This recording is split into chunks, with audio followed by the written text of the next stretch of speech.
Olá, para você que nos acompanha, está no ar mais uma entrevista do Repórter MT. O convidado de hoje é o produtor rural Antônio Galvão. Antônio, seja muito bem-vindo ao Repórter MT. Ele também que é conselheiro da AproSoja, já foi presidente da AproSoja Mato Grosso, AproSoja Brasil e se lançou aí nos últimos dias como pré-candidato ao Senado Federal. Galvão, seja muito bem-vindo ao Repórter MT mais uma vez. A gente agradece a oportunidade aqui, Karine, estar mais uma vez aqui, já tantas outras vezes estivemos, como você falou, com o presidente da própria AproSoja Mato Grosso, com a própria AproSoja Brasil.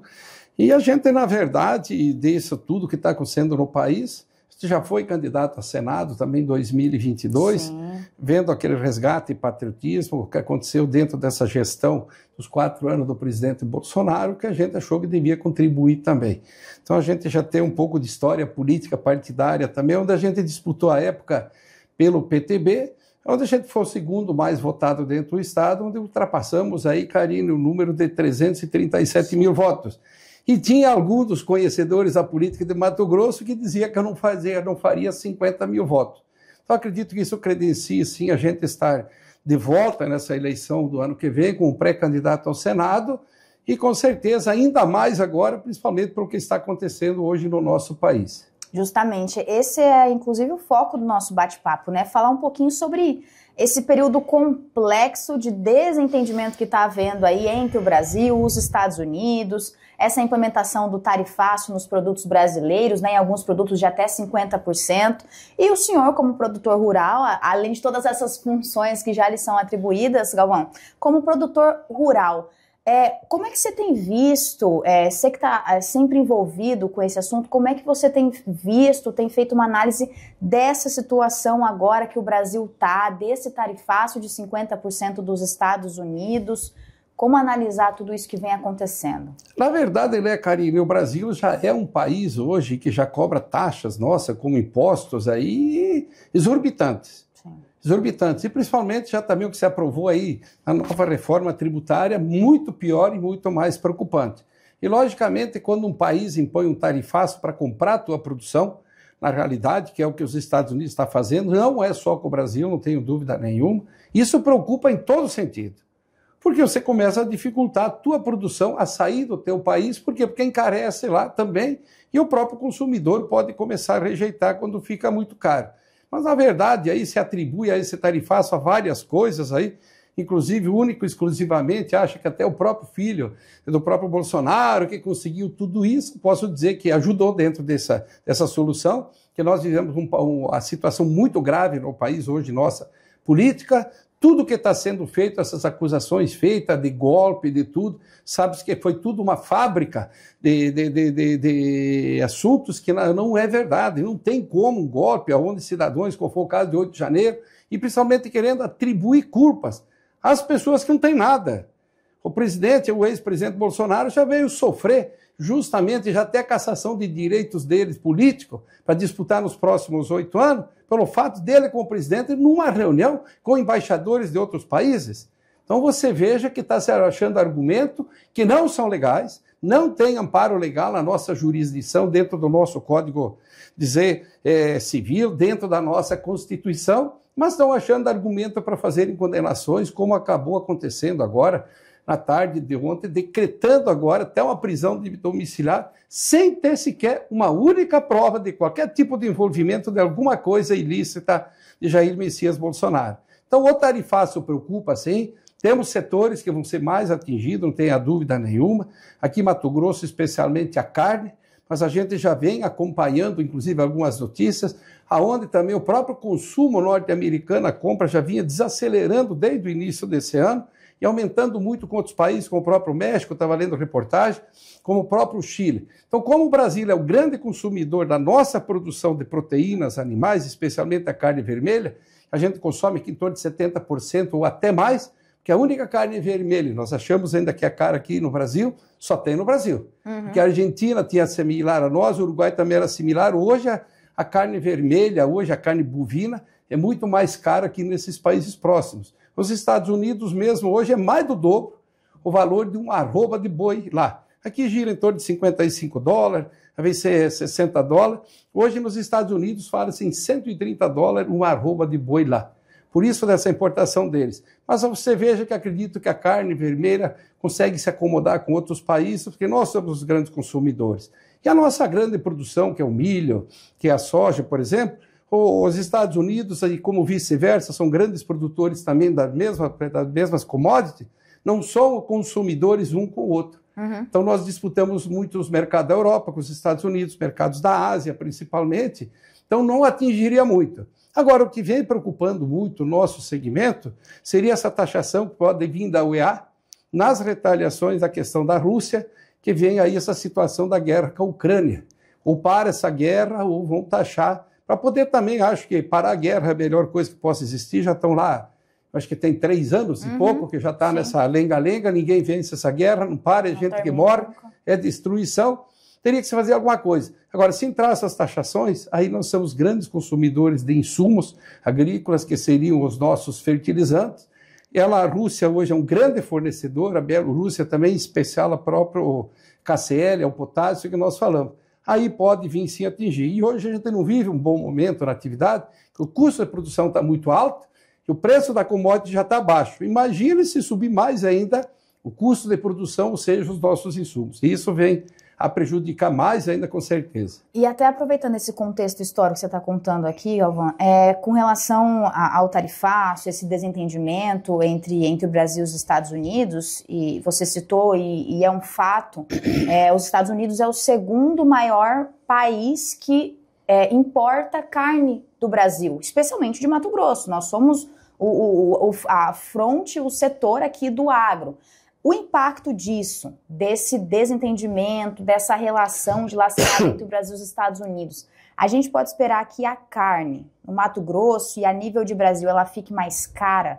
Ou é o que você falou, a gente vai acabar buscando novos mercados consumidores e isso não vai impactar tanto no bolso? Você fala mais cara para o consumidor aqui? Isso. Eu acho que a tendência, até se houver uma sobra no mercado, é justamente ela flexibilizar, porque o que a gente acompanhou e viu o mercado, eles acabaram já derrubando o valor da arroba pago ao pecuarista. Sim. Então, automaticamente, até para o consumidor aqui interno, ele teria que baixar o valor dela. Mas como já foi falado aqui, que eu estava vendo essa matéria, lendo ela ontem, por isso a gente tem que estar atualizado, que os Estados Unidos já vinha decrescente o consumo dele, a compra de carne nossa de janeiro para cá. E já vinha aumentando muito o México, que é vizinho, o próprio Chile vinha comprando muito, a própria China também aumentou a compra. Então você consegue alocar outros mercados até com não tanta dificuldade. Mas mesmo assim, essa alocação de preço, essa caída do preço da arroba do boi, acredito que vai flexibilizar mais até para o consumidor interno cair, baixar um pouco nesse primeiro momento. Agora, eu acredito que é um mercado que hoje está muito escasso, a carne vermelha a nível de mundo. Como eu falei, o Brasil é o país que tem a carne mais barata do mundo.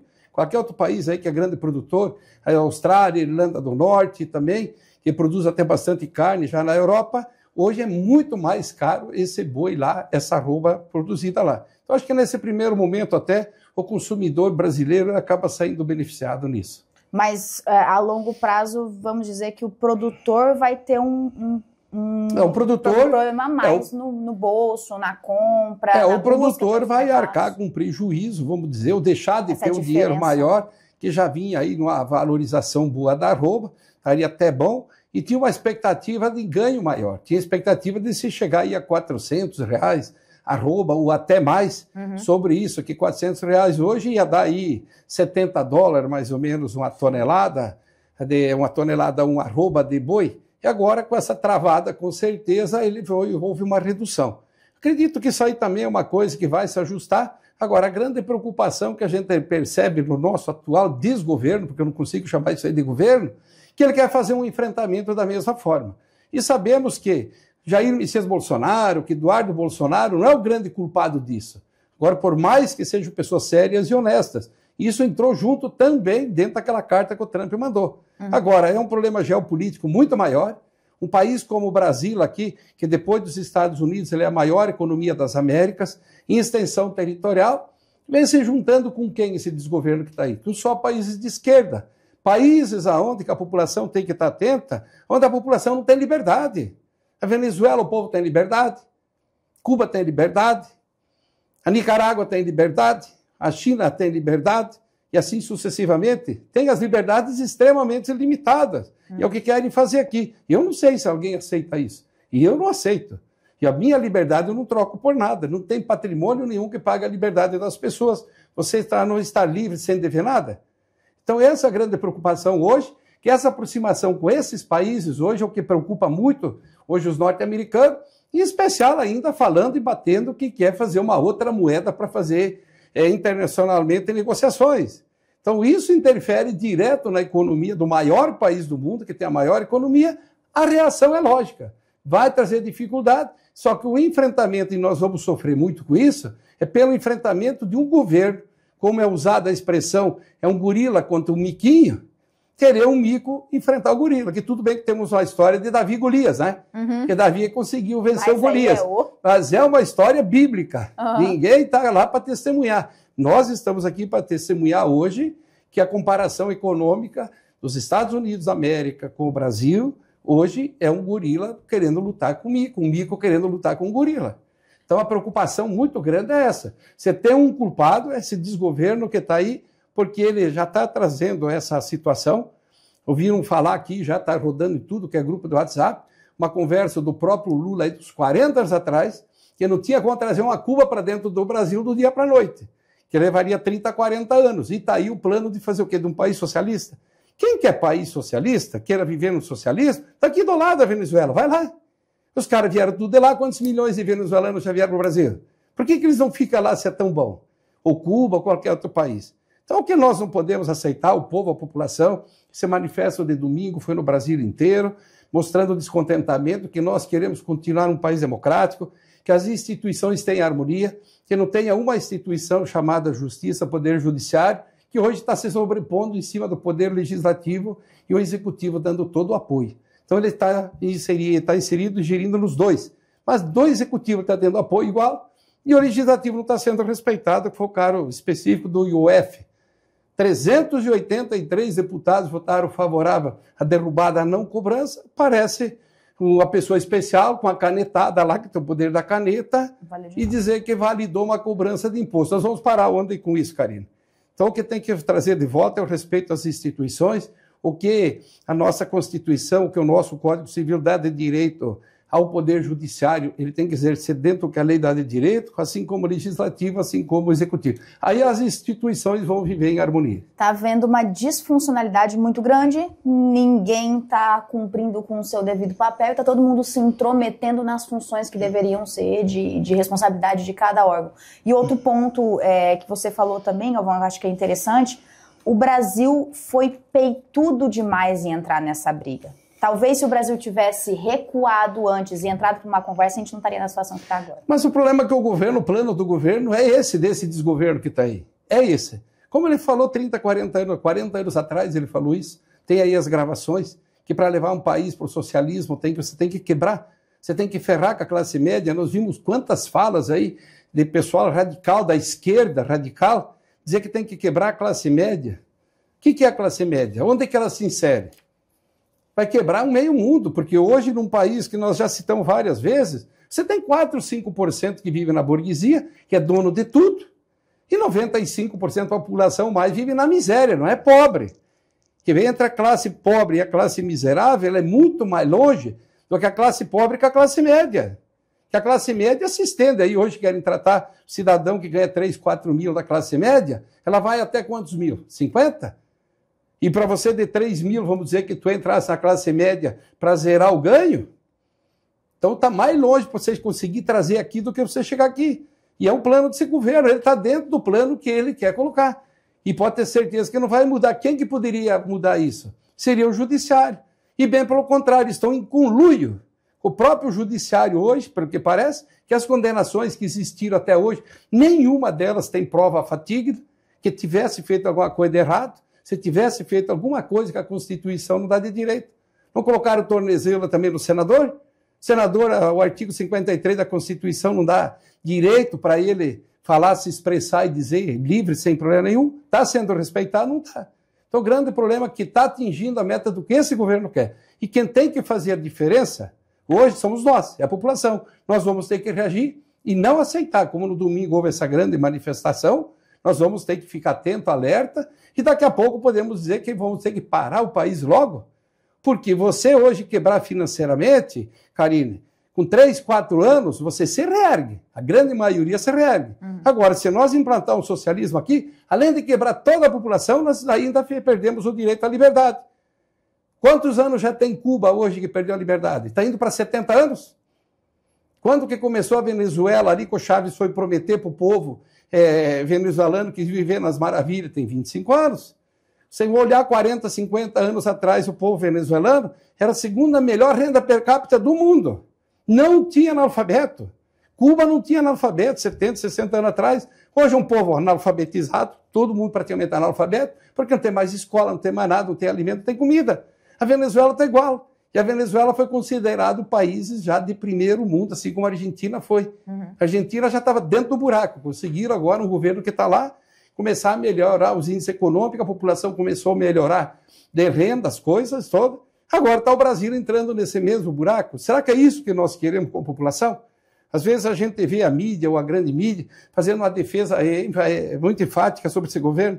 Os primeiros que são calados na história, está aí colocado, quem são?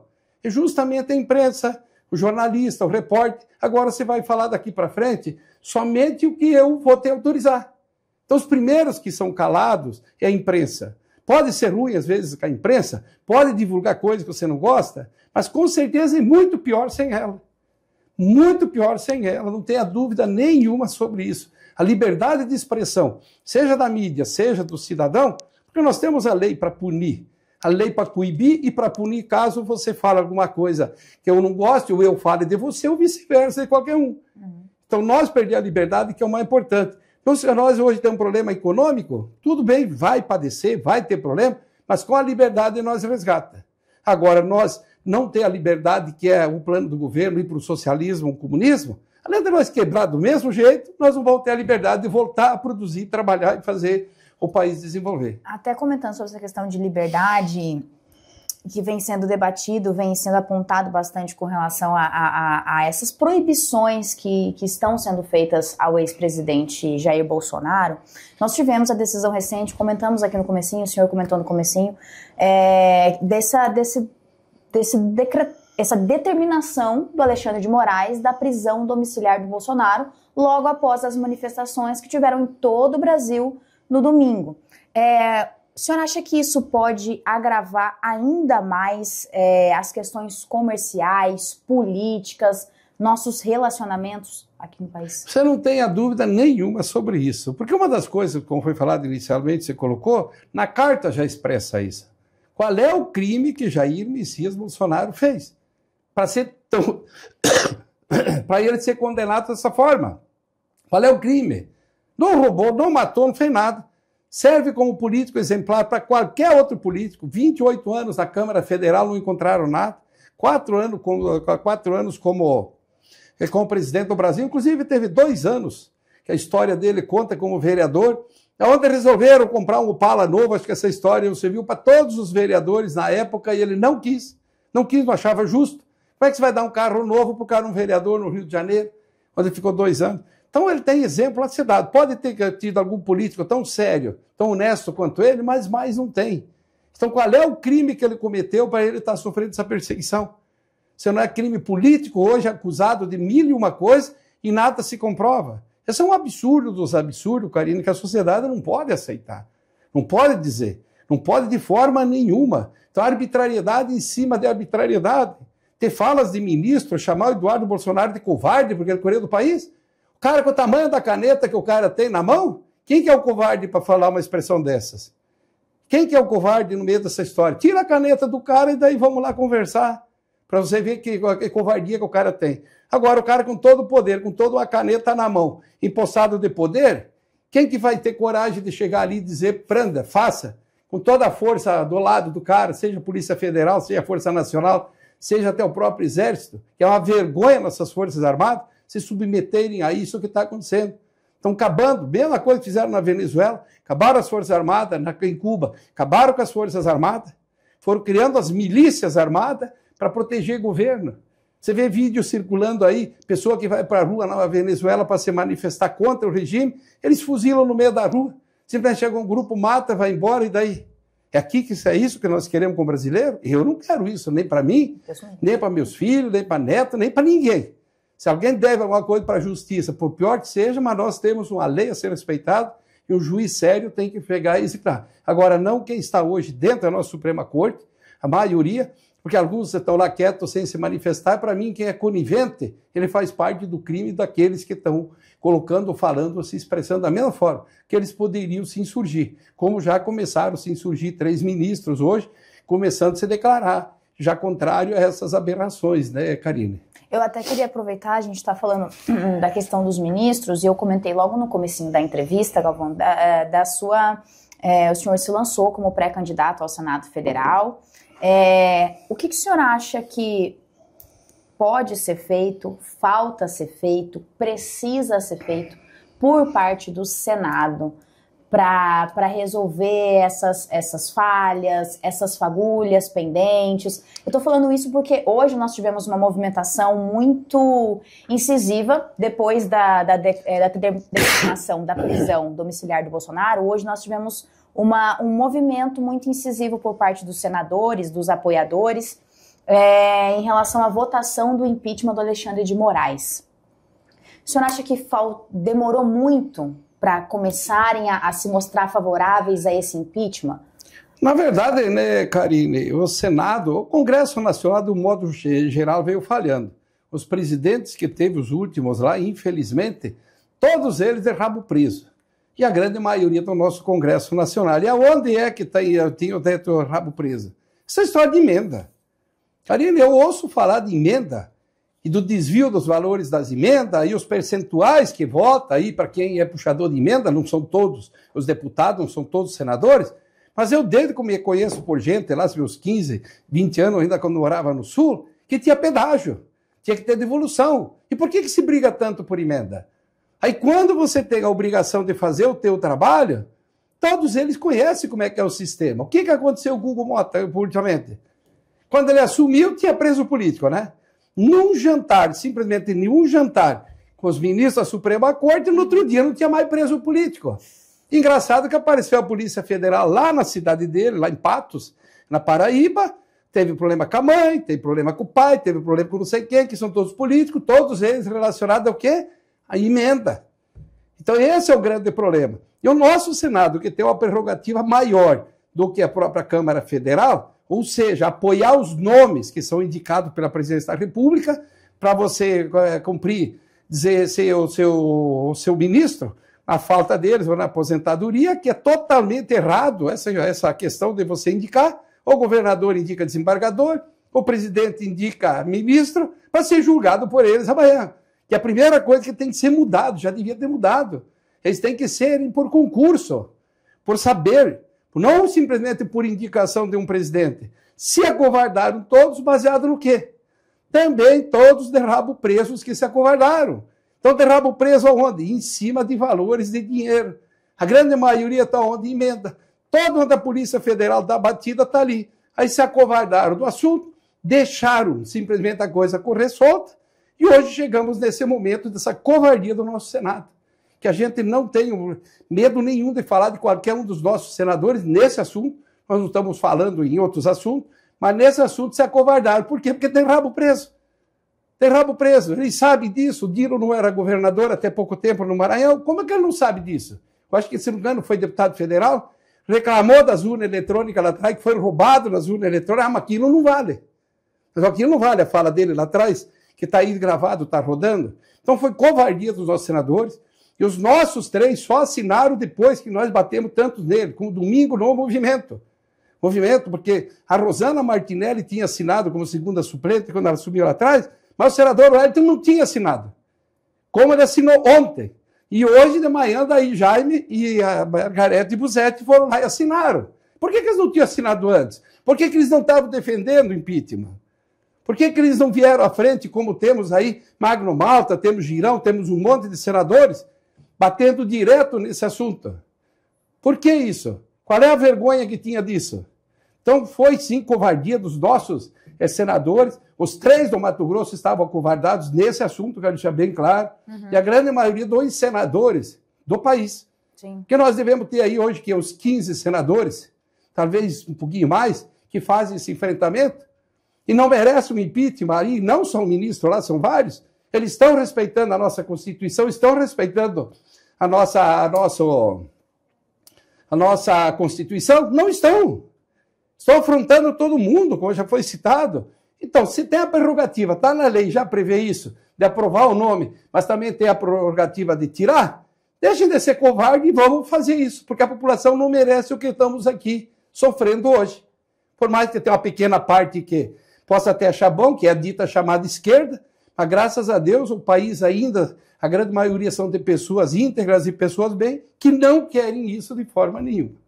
Galvão, só para a gente finalizar, aproveitando que a gente está falando sobre esse último assunto. Só para complementar então o assunto, sim, sim. Isso com certeza acabou me levando, vendo essa necessidade, já lá atrás, vendo 2 pessoas que sempre tiveram ligado com a esquerda, ou quem estivesse no poder, disputando em 22, que era o próprio Nelly Geller, que foi ministro da Dilma, ministro da Agricultura. O próprio Wellington, quando o Fernando Henrique ganhou, estava junto.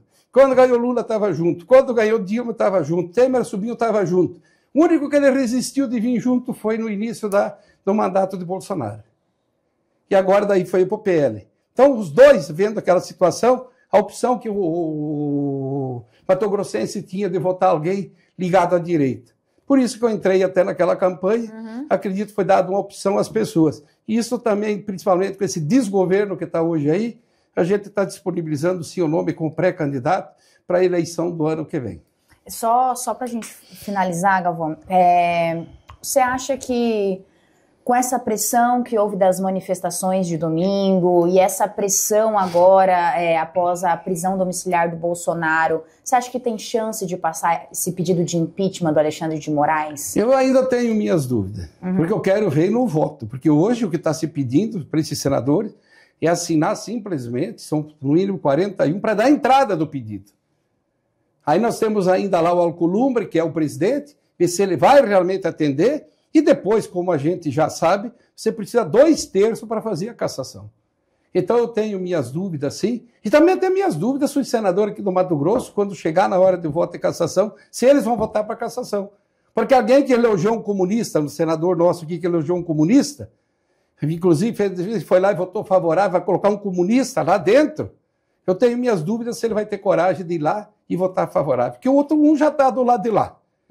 Já está lá com o nosso ministro da Agricultura. E sobra o Wellington aí que nós pegar. Então, quem elogia, quem vai lá ainda falar para votar para um comunista para ser ministro da Suprema Corte, tenho minhas dúvidas. Tá aí o recado. Com certeza. Galvão, obrigado pela entrevista. Não que eu torça contra que ele não vote. Não. Você está esclarecendo. Prefiro 1000 vezes que vote e faça. Deixa nós aqui discutir nosso assunto político, mas temos que resolver esse problema que é muito mais grave do que qualquer outra coisa. Sim. Não podemos aceitar de forma nenhuma que o nosso país vire aí socialista, comunista, que não muda nada. Você passa a não ser mais dono de mais nada e você passa a ser mandado por poucos que não fazem nada. É isso, Galvão. Obrigado pela entrevista, por esclarecer aí, trazer esse ponto de vista como representante também da AproSoja, como produtor rural, agora como pré-candidato ao Senado Federal. Uma honra, um prazer ter aqui com a gente. Obrigado mais uma vez. Eu agradeço essa oportunidade, Karine. Foram 19 anos entre Sindicato Rural de Sinop, a ProSoja Mato Grosso, a ProSoja Brasil, defendendo o principal segmento que existe, que eu falo que é a produção de alimentos.